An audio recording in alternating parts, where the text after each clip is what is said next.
नमस्कार सभी को। आज हम मोहम्मद बिन कासिम के बारे में पढ़ेंगे, जो अरब आक्रमण का नेतृत्व किया था। एकदम टू द पॉइंट समझेंगे, बहुत ही आसानी से समझेंगे, ठीक है ना। इसके पहले मैंने इस्लाम धर्म के बारे में बताया था कि इस्लाम धर्म की उत्पत्ति कैसे होती है, तो उसको भी आप देख लेंगे तो ये आसानी से समझ में आ जाएगा, ठीक है ना। वैसे प्राचीन भारत में कई प्रकार के आक्रमण हुए, जैसे सबसे पहले प्राचीन भारत की बात की जाए तो ईरान का आक्रमण होता है, जिसका नेतृत्व डेरियस करता है। फिर उसके बाद यूनान का आक्रमण होता है, जिसका नेतृत्व सिकंदर करता है। उसके बाद हिंद यवन आते हैं, कुषाण आते हैं, शक आते हैं, पहलव आते हैं, ठीक है ना। तो ये प्राचीन भारत की बात थी। तो लेकिन ये जो आक्रमण था उन आक्रमण के से अलग था, ठीक है ना। प्राचीन भारत के आक्रमण से थोड़ा अलग था, क्योंकि इस आक्रमण में जो मुख्य केंद्र था वो क्या था, धर्म का प्रसार करना था। यानी कि इस्लाम धर्म, जिसकी उत्पत्ति मोहम्मद साहब के जन्म के ठीक 40 साल बाद हुई थी, यानी कि 570 में मोहम्मद साहब का जन्म हुआ था और 610 ईस्वी में इस्लाम का प्रसार शुरू हुआ था। यानी कि हीरा नामक गुफा में जब्राइल देवदूत मोहम्मद साहब को कुरान पुस्तक देता है, कहता है कि अल्लाह ने आपको चूज किया है इस धर्म का प्रसार करने के लिए। तो मोहम्मद साहब भी लग जाते हैं। जो प्राचीन पद्धति है, मतलब पुराना जो कल्चर था अरब का, क्या था, वर्ग भेद के साथ वंश भेद था, बहुदेववाद था, मूर्ति पूजक था। कई समाज जो था छोटे छोटे कबीलों में बटा हुआ था, आपसी द्वेष था। तो बस मोहम्मद साहब को जगह मिल गया जहां पर वो आसानी से उसको चोट कर सकते थे। तो उन्होंने क्या कहा, समानता का उपदेश दिया, शांति का उपदेश दिया, समर्पण का उपदेश दिया। मतलब आप लोग सभी लोग अल्लाह के निमित्त अपने आप को समर्पित कर दो, ठीक है ना, मैं उपदेश दे रहा हूं। और यहाँ से मोहम्मद साहब ने क्या किया था, खिलाफत राज्य की स्थापना की थी। खिलाफत का मतलब क्या होता है, यानी कि धर्म राज्य। मतलब क्या हुआ, तो उसके पहले के जो राज्य थे वो धर्म विरुद्ध थे, मतलब ये सेंस हुआ। यानी कि अब धर्म राज्य की स्थापना करती है। और खिलाफत यानी कि खलीफा अब सिर्फ ना उपदेश देगा, ना सिर्फ गुरु होगा, बल्कि क्या करेगा, वो युद्ध भी करेगा, प्रशासन भी संभालेगा, न्याय भी करेगा, ठीक है ना। जिससे आप बोल सकते हैं एग्जीक्यूटिव, मतलब एडमिनिस्ट्रेटर का कार्य करेगा, लेजिस्लेचर का कार्य करेगा, सब कुछ कार्य वही करेगा, ठीक है ना। तो 610 ईस्वी के ठीक 112 साल बाद ही मोहम्मद बिन कासिम का दस्तक होता है। कारण क्या है, कारण वही है, राजनीतिक कारण की बात करो चाहे धार्मिक कारण की बात करो, तो इस्लाम धर्म का प्रसार करना है, ठीक है ना। आर्थिक कारण क्या है भाई, धन चाहिए। आप जो सत्ता स्टेब्लिश किए हो, तो भारत शुरू से समृद्ध रहा है, तो वहां से धन को लूटना है, ये चीज है। तो खलीफा के नेतृत्व में, और उस नेतृत्व को किसने अपनी प्रतिनिधित्व दिया, मोहम्मद बिन कासिम ने लिया। खलीफा का जो प्राथमिक केंद्र था मदीना था, जो 661 ईस्वी तक रहा। मक्का, ध्यान दीजिएगा, मक्का खलीफा का केंद्र कभी नहीं रहा। मक्का खलीफा का केंद्र कभी नहीं रहा।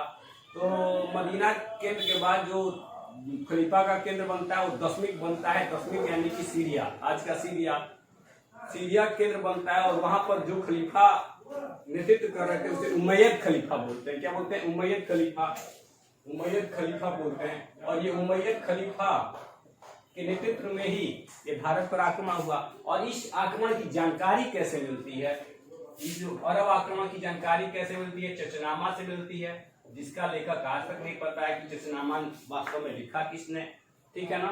इसके अलावा बिलादुरी ने भी एक किताब लिखा था, बिलादुरी ने भी एक किताब लिखा था जिसका नाम था फुतूह अल बदानी या अल बुदानी, जो भी आप बोल लो, अल बदानी। और इसका जो राइटर था वो क्या था, बिलादुरी। कौन था, बिलादुरी। इसके अलावा मीर मासूम ने जो किताब लिखी, तारीखे सिंध, जिसे मासूम सिंध भी बोला जाता है, तारीखे सिंध,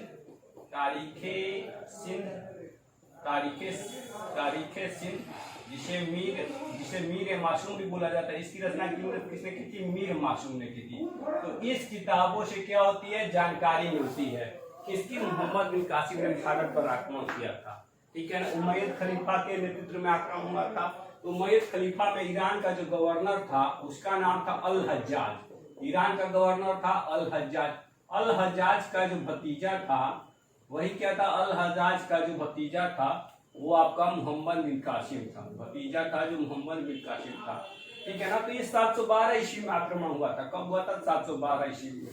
बहुत कम लोगों को जानकारी है कि अरब आक्रमण जो हुआ था मोहम्मद बिन कासिम के पहले, तो अल हज्जाज ने क्या किया, जो ईरान का गवर्नर था, 2 आक्रमणकारियों को और भेजा था, 2 आक्रमणकारियों को और भेजा था। ठीक है ना। जो कौन थे? उब्देल्ला और बुंदेल। उब्देल्ला, पहला आक्रमण किसके नेतृत्व में हुआ? उब्देल्ला। ठीक है ना, उब्देल्ला के नेतृत्व में, और दूसरा जो हुआ बुदेल के नेतृत्व में, बुदेल के नेतृत्व में। ये जो दोनों आक्रमण थे सफल नहीं हुए, यानी कि मुंह की खानी पड़ी। और ये आक्रमण किसके खिलाफ में हुए थे? राजा दाहिर के खिलाफ में हुआ था। राजा दाहिर कौन था? सिंध का शासक था, सिंध का शासक था। ठीक है ना, सिंध का शासक था। और राजा दाहिर कौन था? चच राजा का क्या था? ये भतीजा था, जिस चच नाम पर ही चचनामा लिखी गई थी। चच नाम पर ही क्या लिखी गई थी? चचनामा लिखी गई थी। ठीक है ना। तो फिर जब ये दोनों आक्रमण असफल हो गए, तो अल हज्जाज ने अपने भतीजा, जो दामाद भी था किसका? अल हज्जाज का, मोहम्मद बिन कासिम को भेजा कि जाओ अब तुम्हारी बारी है। ठीक है ना। ये आता है 712 इसमें सिंध और उसके आसपास के सभी क्षेत्रों पर बारी बारी आक्रमण करता है और क्षेत्रों को जीतता जाता है। एक और कारण बताना चाहूंगा कि प्रमुख जो कारण थे वो क्या था? इस्लाम का प्रचार करना था, लूटना था। ठीक है ना। लेकिन जो तात्कालिक कारण क्या थे कि जो चचनामा में और ग्रंथ में उल्लिखित है कि गुजरात के पास, यानी कि सिंध क्षेत्र के पास, अरब के कुछ जहाजों को समुद्री डाकुओं ने लूट लिया था और ये जाकर राजा दाहिर के क्षेत्र में छिप गए थे। तो अल हज्जाज ने कहा कि भाई मेरे जहाजों को लूटा गया है, वो आपके क्षेत्र में छिपे हुए हैं, उन्हें वापस कर दीजिए जिसे मैं दंड दे सके, या आप उन्हें दंडित कीजिए। तो राजा दाहिर ने मना कर दिया। तो तत्कालिक कारण ये थे कि इसके लिए क्या हुआ, मोहम्मद बिन कासिम ने, उब्देल्ला बुदेल और मोहम्मद बिन कासिम ने क्या किया? आक्रमण किया। ये दोनों 711 ईस्वी में, ठीक 1 साल बाद मोहम्मद बिन कासिम ने आक्रमण किया। तो मोहम्मद बिन कासिम ने आक्रमण किया था, तो इसका क्षेत्र था सिंध क्षेत्र में। ठीक है ना। सिंध क्षेत्र में जो आक्रमण किया था, सिंध क्षेत्र में जो आक्रमण किया था, सबसे पहले ब्राह्मणवाद पर, कहां पर? ब्राह्मणवाद पर किया, फिर राओर पर किया, फिर राओर के बाद जो आक्रमण किया था वो क्या किया था? सेहवान पर, सेहवान के बाद नीरून या नीरून के बाद देवल के बाद आरोर के बाद मुल्तान। ये उसके आक्रमण का केंद्र था। यानी कि 712 से 13 साल में एक के बाद बैक टू बैक आक्रमण करता गया, क्षेत्रों को जीता गया। इसमें जो सबसे प्रसिद्ध युद्ध है वही राओर का युद्ध है, जिसमें राजा दाहिर पराजित हुआ था। ठीक है ना। इसके बाद मुल्तान, आखिरी इसकी विजय थी मुल्तान, जिसे स्वर्ण नगरी कहा जाता है। तो स्वर्ण नगरी क्यों कहा जाता है? क्योंकि जब आया था राजा दाहिर, ये मोहम्मद बिन कासिम, तो यहाँ से काफी मात्रा में सोना लूट कर ले गया था। तब से मुल्तान का नाम क्या पड़ गया? स्वर्ण नगरी पड़ गया। क्या पड़ गया? स्वर्ण नगरी पड़ गया। अपनी बात पता होनी चाहिए। मुल्तान का नाम स्वर्ण नगरी क्यों पड़ा? क्योंकि यहाँ से मोहम्मद बिन कासिम ने काफी मात्रा में जो है आपका सोना लूट कर ले गया था। ठीक है ना। तो ये थी कहानी मोहम्मद बिन कासिम की। यहाँ पर इतिहासकारों में मतभेद थोड़ा हो जाते हैं, क्लैश सा हो जाता है कि मोहम्मद बिन कासिम के आक्रमण का भारत पर क्या प्रभाव पड़ता है। पड़ा भी नहीं कि थोड़ा बहुत पड़ा। तो निसंदेह कुछ भी घटना होती है, आक्रमण होती है, तो 2 संस्कृति होती है, वो आपस में जरूर मिलती है, टकराती यानी कि मिलती है, तो कुछ ना कुछ उसका रिस्पांस मिलता ही है। तो मोहम्मद बिन कासिम का आक्रमण का प्रभाव डेफिनेटली बहुत ज्यादा पड़ा। कैसे पड़ा कि आगे के मध्यकालीन इतिहास में तुर्क आक्रमण होते हैं, जिसका नेतृत्व मोहम्मद बिन गजनवी करता है, मोहम्मद गोरी करता है। तो आक्रमण का मार्ग खुला, यानी कि भारत के पश्चिमोत्तर क्षेत्र की स्थिति, यानी कि वेस्टर्न क्षेत्र की स्थिति का पता चला कि ये क्षेत्र हमेशा कमजोर रहता है। पहले भी आक्रमण हुए हैं, आगे भी आक्रमण हो सकते हैं इस क्षेत्र से। ठीक है ना। तो ये तुर्कों का रास्ता पता चला कि तुर्क यहाँ से आसानी से, अरब के बाद तुर्कों का नंबर होगा जो आक्रमण करेंगे। ठीक है ना। इसके अलावा क्या, कई सारे जो हैं वहां के विद्वान, अरब विद्वान आए और यहाँ के विद्वानों से उन्होंने बहुत कुछ सीखा। खासकर गणित के क्षेत्र में, गणित के क्षेत्र में सीखा और गणित के क्षेत्र में सीख कर गए अरबी। उन्होंने गणित के क्षेत्र को क्या नाम दिया? हिंदजा नाम दिया, हिंदजा। भाई हिंदजा नाम दिया, ये हिंदजा है गणित के क्षेत्र को। और जो हिंदुस्तान शब्द प्रचलित है इन्हीं के कारण प्रचलित है, क्योंकि इन्होंने भारत को क्या कहा? हिंदुस्तान कहा। सिंधु नदी के पार का क्षेत्र हिंदुस्तान, और मैथ को इन्होंने क्या कहा? हिंदजा कहा। और इस अरबियों से मैथ गणित किसने सीखा? यूनान ने सीखा। और यूनान ने क्या नाम दिया?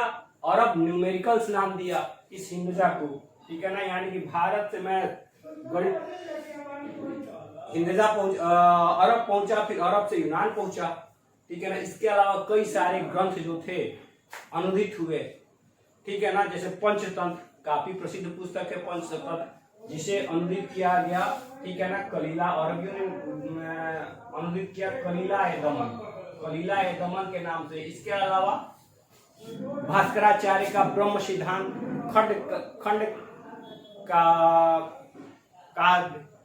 उसको भी उन्होंने अनुदित किया। कई सारी चीजों को अनुदित किया। इसके अलावा जो है आपका कुरान का पहली बार सिंधी भाषा में अनुदित किया गया, यानी कि सिंधी भाषा में कुरान को अनुदित किया गया, ठीक है। इसके अलावा खजूर की खेती भारत में कहाँ से सीखी? अरबों से सीखी। चर्म उद्योग, यानी कि चर्म उद्योग सिंध क्षेत्र में होने लगा। काफी मात्रा में जो मुसलमान थे वो आके सिंध क्षेत्र में बस गए, चर्म उद्योग को सीखा, ठीक है ना। इसके अलावा सोने का जो दिनार आप सुनते हैं, स्वर्ण सिक्का, ये प्रचलित किसने कराया था? अरबियों ने प्रसिद्ध किया था, जो सिंध क्षेत्र में आकर रहने लगे थे। दिरहम भी बोला जाता है, दिनार भी बोला जाता है, ठीक है ना। भारत में एक बुराई इसी आक्रमण से शुरू हुई, जिसे कि आप पर्दा प्रथा के नाम से जानते हो। पर्दा प्रथा के नाम से जानते हो तो ये अरब आक्रमण से ही शुरू हुआ था, पर्दा प्रथा, ठीक है ना। अधिक मात्रा में, यानी पर्दा प्रथा यहीं से शुरू हुई थी, ठीक है ना। इसके साथ एक और बात निकल के आई जो पॉजिटिव हुआ, वो वर्ग भेद में कमी आई, क्योंकि इस क्षेत्र में भाई मोहम्मद साहब ने पैगाम दिया था कि सभी लोग इक्वल हैं, सभी लोग बराबर है, ऊंच नीच नहीं है। तो यहाँ से मुसलमान धर्म जो इस्लाम था उससे सीख मिला सिद्ध क्षेत्र में, ये समानता का भाव क्रिएट हुआ, ठीक है ना। तो ये सब है जो अरब आक्रमण का प्रभाव हुआ, और यहीं से 750 में मध्यकालीन भारत की शुरुआत होती है। तो आप कह सकते हो ये जो कड़ी का काम करता है प्राचीन भारत में और मध्यकालीन भारत में मोहम्मद बिन कासिम का, ठीक है ना। मोहम्मद बिन कासिम का प्रभाव देख लिया, कारण देख लिया कि आक्रमण का कारण क्या था, प्रभाव क्या था। फिर लेकिन मोहम्मद बिन कासिम का अंत अच्छा नहीं हुआ। क्यों अच्छा नहीं हुआ? चशनामा और बिलादरी का फुतूल बलदानी बताते हैं कि जो इसका अंत है वो वैसा नहीं हुआ। मोहम्मद बिन कासिम जो है राजा दाहिर को पराजित, चशनामा में उल्लेखित है, चशनामा में मोहम्मद बिन कासिम राजा दाहिर को पराजित करता है और इसकी 3 पुत्रियों को कहाँ भेज देता है? अरब भेज देता है। कहाँ पर? अरब भेज देता है। कहाँ? किसके पास? खलीफा के पास भेज देता है। खलीफा के पास भेज देता है, और खलीफा 712 की बात नहीं है बल्कि 715 की बात है, 715 की बात है। और जो खलीफा होता है वो सुलेमान हो जाता है, उमैयद खलीफा सुलेमान हो जाता है। 3 बेटियों को भेज दिया सुलेमान के पास मोहम्मद बिन कासिम ने। तो यहाँ भी आप समझ सकते हो खलीफा न सिर्फ उपदेश देता था, न सिर्फ राज्य करता था, न सिर्फ न्याय करता था, बल्कि कुछ इलीगल काम भी करता था। उसके निमित्त भेज दिया गया बेटियों को सुलेमान के पास, मोहम्मद बिन कासिम ने भेजा। तो लेकिन जब सुलेमान को पता चला कि इन लड़कियों को पहले ही क्या कर चुका है मोहम्मद बिन कासिम, अपवित्र कर चुका है, तो ये गुस्से से पागल हो गया। उसने मोहम्मद बिन कासिम को बुलाया कि इसको लेकर आओ। चमड़े के थैले में बंद करके ले आया गया, जहां से उसका दम घुट गया और मर गया, ठीक है ना। लेकिन अल बिलादरी दूसरी बात करता है। वास्तव में जो सुलेमान खलीफा था वो क्या करता था? अल-हज्जाज से जलता था, अल-हज्जाज से जलता था। तो उसने अल-हज्जाज के परिवार को, अल-हज्जाज को दंडित किया। इसके अलावा मोहम्मद बिन कासिम को भी क्या, इसी के निमित्त फलस्वरूप मौत की सजा सुनाई थी, ठीक है ना। जिसके कारण उसको क्या मृत्यु दे दी, मृत्यु यानी कि मार डाला गया। किसको? आपका मोहम्मद बिन कासिम को। और ये घटना है 715 ईस्वी में। 715 ईस्वी में मोहम्मद बिन कासिम को मार डाला गया। किसके आज्ञा से? सुलेमान जो उमैयद खलीफा था 715 ईस्वी में मोहम्मद बिन कासिम का अंत हो जाता है। तो उम्मीद है आपको आसान लगा होगा। ये क्या बोलते हैं कि मोहम्मद बिन कासिम का आक्रमण। ठीक, इसके बाद आगे भी कंटिन्यू करेंगे ऐसे ही। उम्मीद है सबको समझ में आया होगा। तो यहाँ से खूब शेयर करो, लाइक करो, कमेंट करो, ताकि मैं इसी तरह आपको पढ़ाता रहूँ। धन्यवाद।